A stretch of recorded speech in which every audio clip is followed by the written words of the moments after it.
बहनों भाइयों, जो गुरु शिष्य की परंपरा हमारे हिंदू धर्म में, सनातन धर्म में प्राचीन काल से चली आ रही है। जो गुरु महाराज कोई अलग से नहीं बोल रहा है कुछ भी चीज। जो गुरु शिष्य की परंपरा जो प्राचीन से भी प्राचीन है। जब कुछ नहीं था तब गुरु शिष्य थे। और जो ज्ञान शास्त्रों में तो अभी से लिखना चालू हुआ, वेद व्यास जी ने शास्त्र बनाए।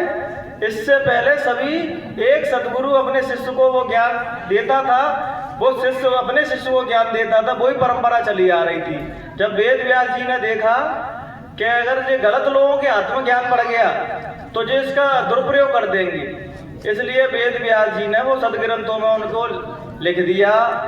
तब से वो परंपरा बन गई कि अपन सदग्रंथों में पढ़ने लगे। उससे पहले एक परंपरा थी कि गुरु अपने शिष्य को मोखायती बोलता था, वो शिष्य ग्रहण करता था, पर वो अपने शिष्यों को ग्रहण कराता था। वो ऐसे ऐसे वो परंपरा चली आ रही थी। हमारे सिख धर्म में भी यही था।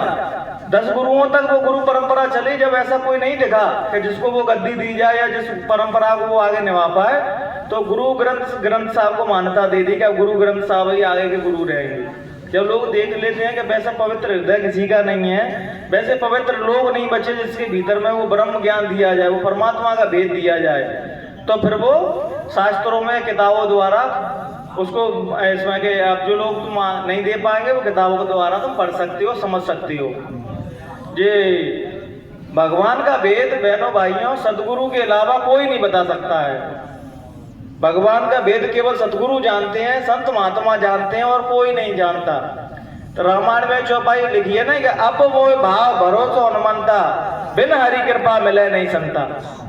परमात्मा की कृपा होती है। जब कोई जीव परमात्मा से मिलने की कोशिश करता है तो सबसे पहले उसको संत मिलते हैं, महात्मा मिलते हैं, वो परमात्मा का भेद बताते हैं। अब उदाहरण देख लो, मैं आपको सब उदाहरण से ही समझाऊंगा। हमारे ग्रंथों में, रामायण में भगवान का वेद, राम का वेद किसी को नहीं बताता कि ये भगवान है। केवल गुरु वशिष्ठ को पता था कि ये भगवान है, और विश्वामित्र जी को पता था कि ये भगवान है। माँ कौशल्या जी को पता था ये भगवान है, और उनके पिता दशरथ जी को पता ये भगवान है। लेकिन उन्होंने पहले ही प्रतिज्ञा ले ली कि मैं, मेरे बच्चा रहेंगे तो मैं इनको भगवान नहीं मान पाऊंगा। मैं जानूंगा कि भगवान है लेकिन मानूंगा नहीं। हम भी लोग मानते तो कि भगवान है, लेकिन बस जानने की कोशिश नहीं करते हैं। ऐसे ही बहनों भाई, जब कृष्ण भगवान आए तो उनके गुरु जानते थे ये भगवान है, और भी संत महात्मा जानते थे भगवान है, लेकिन हर आदमी नहीं जानते थे कि ये भगवान है। अगर हर आदमी जानता होता तो शिशुपाल तो उनकी बुआ का लड़का था, उसको मानना पड़ा उनको। कितने लोग रिश्ते नातेदारों को कृष्ण भगवान ने मारना पड़ा। उन्हें अपने मामा को मार दिया कम से कम उन्होंने। क्यों? क्योंकि वो जानते नहीं थे कि भगवान है। संत महात्मा जानते थे कि ये भगवान है, क्योंकि जब तक तुम ध्यान भजन सुमरण नहीं करोगे, भजन नहीं करोगे, तब तक उस ब्रह्म का बोध नहीं हो सकता है तुमको। तुम सोच रहे हो चलते फिर मैं ऐसे ही कर लूंगा, ब्रह्म का बोध हो जाएगा। ब्रह्म का बोध जब इंद्रियों को रोक के अपन बैठते हैं घाट पे, और जब हमारी आत्मा का हमें साक्षात्कार हो जाता है, तब तुम ब्रह्म, पार ब्रह्म, ईश्वर को देख सकते हो। नहीं, चरम आंखों से नहीं देख सकते हो। अगर चरम आंखों से तुम ईश्वर को देख सकते थे तो फिर कृष्ण भगवान ने अर्जुन को दिव्य दृष्टि क्यों दी? वो वैसे ही कहते थे चरम आंखों से मुझको देख ले भगवान को, लेकिन उनको उन्होंने दिव्य दृष्टि दी कि हे अर्जुन, तो ये चरम आंखों से मुझको नहीं देख सकते हो। चरम आंखों से अपन संसार के तमाम काम कर रहे हैं, उल्टे सीधे चोरी बढ़िया तमाम झूठ बोल रहे हैं। अब तुम सोचो इस ब्रह्म को, परमात्मा को इन्हीं आंखों से देख लोगे तो नहीं देख सकते। संतों ने इसलिए तो 10वां द्वार कहा। अब 10वें द्वार को कोई खोलता ही नहीं है, उसकी साधना ही नहीं करता है। 9 द्वार तो अपन सबको प्रत्यक्ष रूप से दिखाई दे रहे हैं। 2 आंख है, 2 नाक है, 1 मुंह है, 2 कान है, मलमूत्र का रास्ता है। 10वां द्वार संतों ने यहाँ बताया। जब कोई भजन साधना करता है तो वो दिव्य दृष्टि उसकी एक्टिव हो जाती है, जिससे तुम देवी देवताओं को, ब्रह्मा विष्णु महादेव को, और जो जिसका आराध्य होता है उसके तुम दर्शन कर सकते हो। गुरु महाराज कहते कि बच्चा, कभी तुम्हें भगवान के दर्शन करने की तुम्हारे अंदर प्रेरणा नहीं जगी? हम तमाम रामायण भागवत सुनते हैं, लेकिन भगवान से मिलने की तड़प किसी के अंदर पैदा नहीं होती। बस सुने आते हैं और बस अपने काम धंधे में व्यस्त हो जाते हैं। जिसके लिए तड़प पैदा होती है, फिर वो क्या करता है पता है बहनों भाइयों? फिर वो महात्मा बन के दिन रात भगवान का भजन करते हैं। जब भजन करते हैं, जब भजन पक जाता है उनका, परमात्मा देख लेता है कि जब योग हो गया, जब भजन कर करके जे निर्मल हो गया, कि निर्मल जन सो मोह पावा, मोह छिद्र चल कपट न बावा। भगवान कहते हैं निर्मल जन का प्राणी मुझ तक पहुंच सकता है। चालाक, छल कपट करने वाला, झूठ बोलने वाला, चोरी करने वाला मुझ तक नहीं पहुंच सकता। और निर्मल कब होती है? संत महात्मा कहते हैं जब तुम भजन करोगे तब निर्मल होगा। नहीं संसार की माया बहनों भाइयों ऐसी है, अगर तुम भजन नहीं करोगे तो कोई ना कोई बुराई तुमको पकड़े रहेगी, तुम इन बुराइयों से निवृत्त नहीं हो सकते है। भजन करोगे तो भगवान से मिलोगे, भजन नहीं करोगे।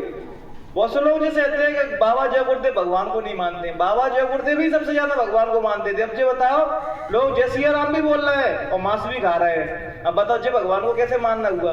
कि हम शराब भी पी रहे हैं और हम कहते हम तो राम को मानते हैं। बताओ भगवान ने कब कहा कि तुम शराब पीना? हनुमान जी ने कब कहा कि शराब पीना? किसी देवी देवता ने तुमसे कहा कि खोटे कर्म करना तुम? लेकिन अपन करते खोटे कर्म है और देवी देवता का नाम कहते हैं। वो देवी माता कह रही थी कि हम पे शराब चढ़ा दो, हम पे मीट चढ़ा दो, क्योंकि वो पत्थर की मूर्ति कुछ बोलती नहीं है तो तुम चाहे उनके नाम पे कर देते हो, कह देते हो देवी देवता ने कह दी थी। और साक्षात मेरे जैसे शरीर में बैठ जाएंगे तो वो कहेगा बच्चा हमने तुमसे कब कहा कि दारू पियो मांस खाओ? तो अपन जाएंगे नहीं उनके सामने। संत महात्मा साक्षात रूप में बैठे हैं, ब्रह्म रूप। कहते नहीं गुरु गोविंद दो एक है, परमात्मा में गुरु में कोई भेद नहीं है कि गुरुर ब्रह्मा गुरुर विष्णु गुरुर देवो महेश्वरा गुरु साक्षात परब्रह्म तस्मै श्री गुरुदेवो नमः। गुरु में परमात्मा में कोई भेद नहीं, वो निराकार साकार रूप में आया है। भगवान भी निराकार है, जब राम और कृष्ण आए तो साकार रूप में आ गए उसकी वे, लेकिन कोई पहचान ही नहीं पाया उनको।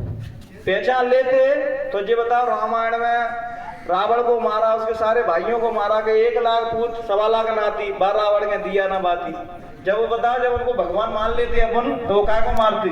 जब कृष्ण भगवान आया 56 करोड़ यदुवंशी आपस में लड़के मर गए, महाभारत का युद्ध हो गया। कृष्ण भगवान ने कितना समझाया कौरवों को क्या कुछ नहीं दे रहे हो तो 5 गांव ही दे दो। तो अहंकारी दुर्योधन बोला कि 5 गांव तो बहुत दूर की बात है, सुई के नोक के बराबर भी नहीं दूंगा इनको चीज। अब बताओ किसको आगे नहीं दोगे तुम तो भगवान पर क्या करेंगे? भगवान ने सारे हथकंडे अपनाए कि भैया न्याय करते हैं, उनका हिस्सा उनको दे देते, नहीं माने तो भगवान ने ये लास्ट ऑप्शन चाहिए, अब तुमको मरना ही पड़ेगा। भगवान किसी को वैसे ही नहीं मारते हैं कि राम ना मारा है काऊ को, ऐसे बोले राम अपने आप मर जाओगे कर कर खोटे काम। भगवान किसी को नहीं मारते हैं, हमारे कर्म ही हमको मृत्यु के घाट पर ले जाते हैं, कर्म ही हमें मार देती है। भगवान किसी को नहीं मारते भाई, जैसे कर्म करेगा वैसा तो फल वो होगा। जो जैसे करे तो तस फल चाहता, तुम जैसा करोगे कलयुग में एक विधान है कि जैसा करोगे वैसा ही तुमको भरना पड़ेगा। भगवान ने एक विधान बनाया और जो हमें सबको सिखाया। जब भगवान राम ने बाली को छिपके मारा बहनों भाइयों, उदाहरण है, इतिहास गवाह है उसके लिए, तो बोलने वो कर्म किया तो कृष्ण के युग में आए तो बेलिया जब कदम के पेड़ के नीचे सो रहे थे तो बेलिया ने उनको बाण मारा, तो बेलिया रोने लगा कि मैंने भगवान को मार दिया, भगवान को मारता। भगवान ने उनको समझा क्योंकि ज्ञानी होती है वो जानते हैं कि इसका लेन देन है, तो इसने मेरे साथ किया। और जो ज्ञानी नहीं है वो कहीं देखो जब मूर्ख आदमी ने भगवान को मार दिया, लेकिन वो रोने लगा तो बेलिया को समझाया भगवान ने कि तुम रो मत, परेशान मत हो, पिछले जन्म में तुम बाली थे मैं राम था, तुम भूलेगा लेकिन मुझे सब कुछ ज्ञान है। जो लोग भजन साधना करते हैं उनको अगले पिछले जन्मों की सब याद रहता है। तो कौन किस तुम इससे पहले किसी योनियों में थे, कहाँ थे, महात्मा सब जानते हैं। लेकिन वो कहते नहीं है काना से काना का हुए काना आ जाएगा रूट, और नहीं होले होले पूछिए कैसे गई है फूट। अगर तुम उससे डायरेक्ट ही कह दोगे चोर है तुम, तो तुम्हारे यहाँ भजन सुनने सत्संग सुनने वो आएगा ही नहीं। इसलिए महात्मा धीरे धीरे तुम्हारी सफाई करती है कि तुम सत्संग में सुनने आओगे बहनों भाइयों, कोई अच्छी बात पकड़ के ले जाओगे, उसको अपने जीवन में उतारोगे। और जब तक जीवन में नहीं उतारोगे कितना भी तो भागवत सुन लो, रामायण सुन लो, सत्संग सुन लो, उसको कोई बेनिफिट नहीं मिलेगा, कोई तुमको फायदा नहीं मिलेगा।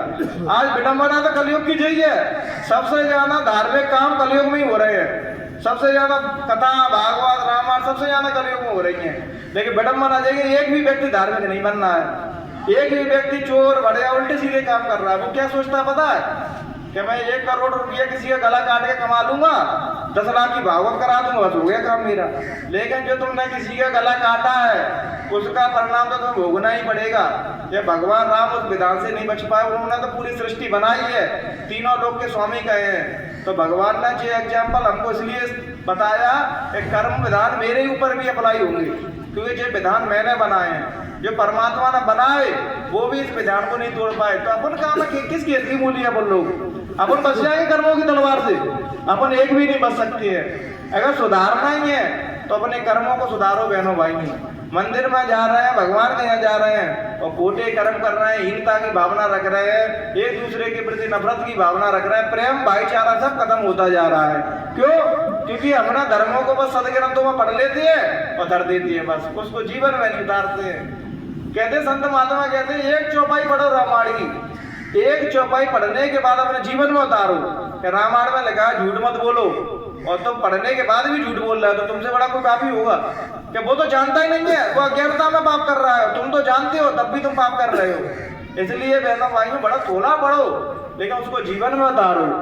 किसी संत महात्मा से जुड़े हुए हैं तो संत महात्मा की बात मानो। कहते हैं गुरु तो सब बना लेते हैं लेकिन गुरु की बात कोई नहीं मानता। वो कहते हैं बच्चा अपना मेहनत ईमानदारी से काम करना, तो बच्चे रिश्वत ले रहे हैं, उल्टे सीधे काम कर रहे हैं, गुरुदेव भी बना लिए, तभी तो उसका कोई लाभ नहीं मिलता। भजन में कोई कहीं नहीं पहुंच पाता है कि हम चोरी भी करते हैं और भजन भी करते हैं, राम राम भी बोल रहे हैं और अपना उल्टे सीधे काम भी कर रहे हैं, तो उसका कोई फायदा नहीं मिल पाता। असली सवाल नाम नहीं है कि तुम नाम और कृष्ण नाम ले रहे हो, अगर राम नाम ले रहे हो, जय गुरुदेव नाम ले रहे हो। असली सवाल है तुम्हारी श्रद्धा, तुम्हारा विश्वास। ऐसे ऐसे उदाहरण है अपने इतिहास में कि लोगों ने चोर चोर नाम की माला फेरी है और वो भगवान से मिल गए। अब चोर कोई भगवान है, लेकिन उनसे कुछ कहा, उनने कुछ सुन लिया, तो उनने कुछ भगवान का नाम बताया, वो सीधा सच्चा आदमी था, उसने चोर सुन लिया कि चोर नाम की मंत्र दे दिया उनको, तो चोर नाम की माला फेर फेर के भगवान से मिल गए। इसकी एक कहानी है, एक राजा की लड़की थी, नाम था उसका बैरागवती,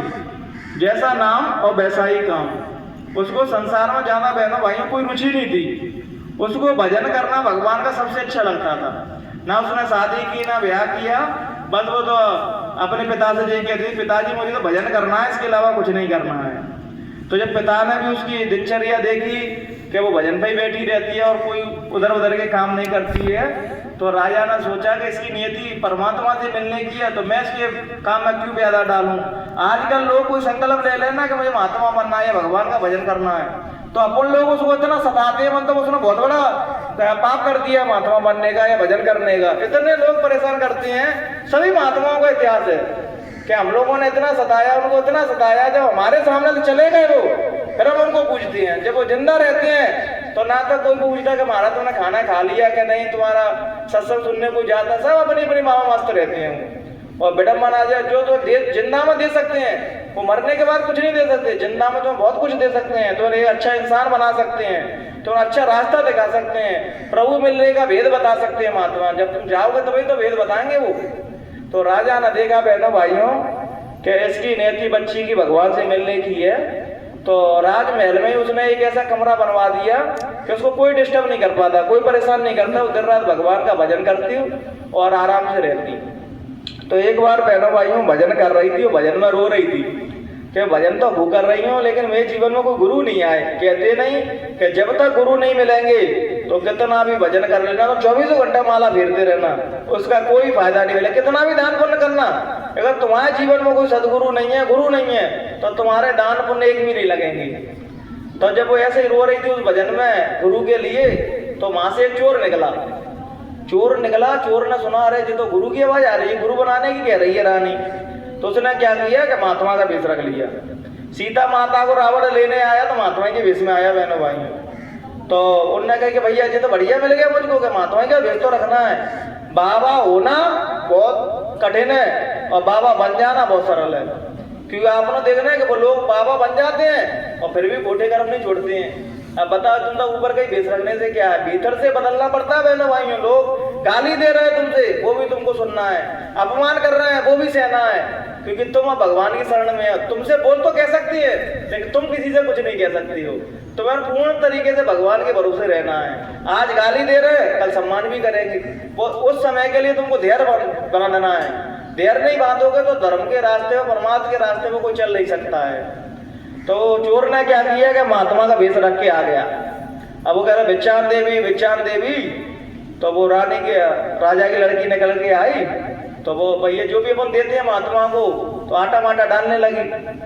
तो वो तो जानता था पहले कि इसके कोई गुरु नहीं है, तभी तो ये भजन में गा रही थी गुरु बनाना है। तो नहीं बेटी तुमने कोई गुरु बनाया कि नहीं, कि महाराज बस वो तो मैं भजन तो करती हूँ, दान पुण्य भी करती हूँ, बस गुरु नहीं बनाया कोई अपने जीवन में। तो नहीं, हम तुम्हारे आदमी दान दक्षिणा ले लेंगे कि तुमने गुरु ही नहीं बनाए। कहते हैं निगुरे आदमी का कभी मुंह नहीं देखना चाहिए। अपने शास्त्रों में ये बात मैं भी आपको बताऊंगा कि जो निगुरा रहते हैं उनका कभी मुंह नहीं देखना चाहिए, जिसने कोई सदगुरु की शरण में नहीं गया, गुरु नहीं बनाए। तो उनने क्या किया बहनों भाइयों, उनसे पूछा कि भैया तुम गुरु नहीं बनाए, इसको बंद कर दो, इसकी आवाज आ रही है। तो उनने क्या किया कि हम आप तुम्हारे आदमी बच्ची को और बांध दिया, उसको कह दिया जब तक मैं नहीं आ जाऊं तब तक उसने उस चोर को सच्ची श्रद्धा से माना। 3 दिन में तो भगवान का सिंहासन हिलने लगा ऊपर। जब 3 दिन भूखी प्यासी हुई बच्ची पड़ी रही। मैंने अभी शुरू में क्या ना, असली सवाल तुम्हारी सरलता है, तुम्हारी भक्ति है। तुम्हारी भक्ति सच्ची है तो परमात्मा को मजबूरन में आना ही पड़ेगा तुमसे मिलने के लिए। अगर तुम्हारी भक्ति में ही कोई खोट है तो तुम भगवान को ब्लेम नहीं ठहरा सकते कि भगवान मुझसे मिलने नहीं आए। जो भक्ति करेगा उससे मिलने का तो दायित्व है उसका। कि जिसने भी भजन किया, इतिहास गवाह है, चाहे प्रहलाद ने किया हो, चाहे ध्रुव ने किया हो, चाहे सुदामा ने किया हो, भगवान को उनकी लाज रखनी पड़ी। तो जब उन्होंने देख लिया 3 दिन में तो भगवान का सिंहासन हिलने लगा। भगवान ने नारद जी से कहा कि देखो नीचे कौन तपस्या कर रहा है। नारद जी आए तो देखे वो बच्ची बंधी पेड़ से। तो नारद जी ने पूछा बच्चे मैं जानते हो कि हम कौन है? अब बच्ची कह रही भैया तुमको कौन नहीं जानता, तुम तो देवर्षि नारद हो। तो उन्होंने कहा बता बच्ची, वो कोई गुरु नहीं थे, मैं तुम्हारा बंधन खोल देता हूँ। लेकिन उसकी भक्ति अपने गुरु के प्रति सच्ची थी। वो भला चोर था लेकिन उनकी भक्ति सच्ची थी। कोई नहीं महाराज तुम मेरा दर्शन देने के लिए मुझे आए, बहुत बहुत धन्यवाद, तुम्हारे चरण स्पर्श, मैं तुम्हारी इज्जत करती हूँ, लेकिन बंधन तो मेरे गुरु ही खोलेंगे। कह के गए हैं कि मैं नहीं आ जाऊँ तब तक बंधन कोई नहीं खोलेगा तेरे। वो समझाया नारद जी ने को कोई गुरु नहीं थे, वो चोर थे, लेकिन वो क्या को माने।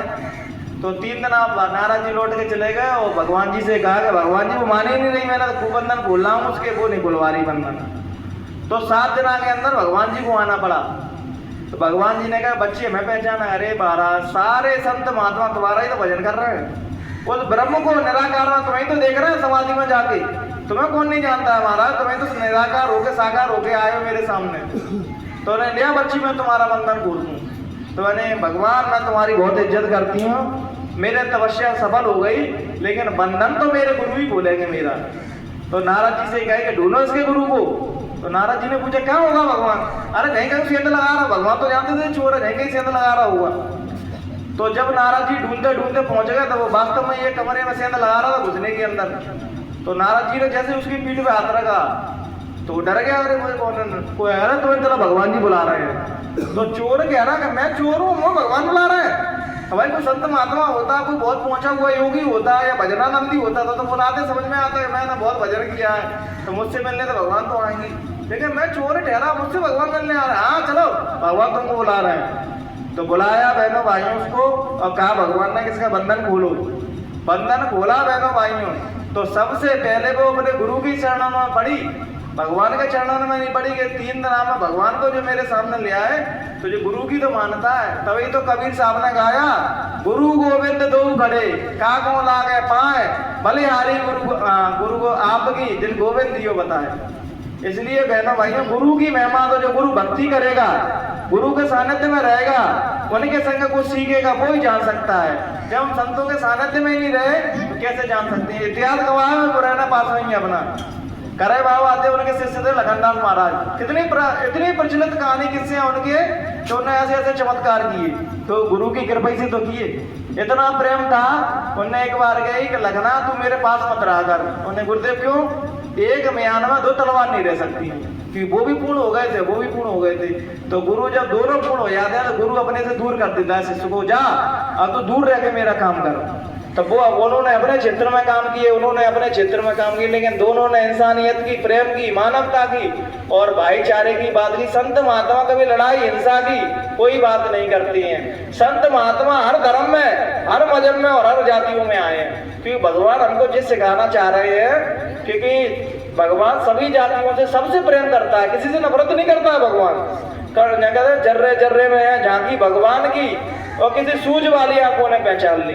जो भगवान से प्रेम करता है, उनका भजन करता है, उस कण कण में भगवान ईश्वर को देखता है। जो भजन नहीं करता है वो सामने बैठे रहेंगे तो नहीं पहचान पाएगा उनको। इसलिए बहनों भाई संत महात्मा कबीर साहब आए, रैदास आए, मीराबाई आई, गोस्वामी जी आए, नानक साहब, तमाम संत आए, सबों ने बस एक ही बात कही, भजन करो, अपने कर्मों को सुधारो, मेहनत ईमानदारी की कमाई करो तो तुम्हारे घर में बरकत होगी। आज कलयुग का प्रभाव देख रहे हो, 10 लोग हैं और 10 कमा रहे हैं और फिर भी घर के खर्चे पूरे नहीं हो पाते हैं। पहले 10 बच्चे रहते थे, खूब बड़ा परिवार रहता था और एक व्यक्ति कमाता था तो घर का अच्छा चल जाता, क्योंकि बरकत ही नहीं है घर में। कोई शराब पी रहा, कोई मांस खा रहा, कोई उल्टे सीधे काम कर रहा, तो बरकत कहाँ से आएगी। जिस घरों में भगवान के कीर्तन की आवाज आती थी, भगवान के भजन की आवाज आती थी, आज गाली गलौज दे रहे हैं बच्चे, शराब पी रहे हैं, मांस खा रहे हैं, तो भगवान टिकेगा ऐसे घरों में। आज भी जो लोग भजन करते हैं भगवान का और ये उल्टे सीधे खान मांसाहारी चीजों से दूर रहते हैं, उनके घर में बहनों भाइयों सतयुग जैसा ही प्रभाव है। आज भी बहुत से परिवार हम लोगों ने देखी है कि 20 लोगों का परिवार है, लेकिन आज भी सुमित है, क्योंकि वो पुरानी पद्धति से चल रहे हैं। भाई मॉडर्न हो जाना या नया बन जाना इसका मतलब जो ये अपनी संस्कृति को भूल जाए। हम अपने जो संत महात्मा ने हमें जो सत्संग सुना है, वो मानवता के पाठ पढ़ा है, उनको भूल जाना। संत महात्मा ने प्रेम का, भाईचारे का, सब लोगों को हिल-मिल के रहना सिखाया कि भाई हिल-मिल के रहो, पता नहीं कब किसकी आखिरी सांस हो निकल ले। वो अच्छे आदमी के लिए तो पूरा जगत रोता है बहनों भाइयों ने। आज कलयुग है, लोग मरगट में भी बुराई करे आते हैं, अरे बढ़िया लिया मर गया तो, बुरा आदमी मरता तो मरगट में भी कह देती है बढ़िया रहा मर गया, नहीं तो परेशान करता रहता था। इसलिए पूजा कर्मों की होती है। तुम क्या सोचते हो भगवान की पूजा करता है कोई? नहीं, भगवान ने हमें जो जीवन जीना सिखाया, भगवान राम ने अपने पिता की एक आज्ञा से वनवास में चले गए, 14 साल तक वनवास में रहे। कलयुग में कोई पिता कह देगा जा वनवास में रहना, कोई बच्चा रह सकता है बहनों भाइयों? एक भी नहीं रहेंगे। लेकिन भगवान से हमें सीखना है कि माँ बाप की इज्जत करना, माँ बाप जो कहते हैं उसकी बात माननी है। कृष्ण भगवान आए बहनों भाइयों, तो उन्हें देख लिया कि हमारे मामा गलत हैं, तो गलत को उन्होंने अपने मामा को भी नहीं बख्शा, मामा को भी मार दिया, क्योंकि भगवान का काम है न्याय करना और धर्म को समझाना हमारे महात्माओं का काम है। भगवान ने समझाना धर्म को, भगवान का काम है जब जब अधर्म बढ़ता है, जब जब हो धर्म की हानि, भगवान तब आते हैं तो अधर्मियों को मार देते हैं और संत महात्माओं को धर्म की डोर दे जाते हैं कि हे महात्मा, तो मुझे जीवात्मा जितनी भी बैठी हैं, जीव जितने बैठे हैं, उनको सच्चा भगवान से मिलने का रास्ता बताना, धर्म का रास्ता बताना और हमसे मिलने का भेद बताना। ये सभी महात्मा बताते हैं। भगवान का काम है जब पापचारी बढ़ते हैं तब अवतारी शक्तियां आती हैं। गुरु महाराज कहते थे अब ऐसी ऐसी शक्तियां आ रही हैं धरती पे, अगर वो गलत काम करेंगे तो वो अपने माँ बाप को भी नहीं बख्शेंगे, माँ बाप को भी दंड दे देंगे। ऐसी शक्तियों का काम क्या है पता है? गलत लोगों को मार देना, अच्छे लोगों की स्थापना कर देना।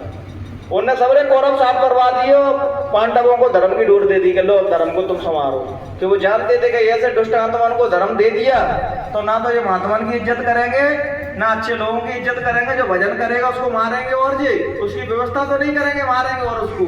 इसलिए पांडवों को उन्हें गद्दी दी। भगवान का काम अच्छे लोगों की स्थापना करना होता है। बस इन्हीं विचारों के साथ बहनों भाइयों हम अपनी वाणी को नहीं बढ़ाम देंगे। अगर कहने सुनने में किसी भी प्रकार की हमकी त्रुटि रह गई हो तो हमको ज्ञानी महापुरुष नहीं है, एक साधारण से इंसान है, गलती होना स्वाभाविक है। तो मैं अपना बेटा, अपना भाई, अपना छोटा बेटा समझ के हमको माफ करना। जय गुरुदेव।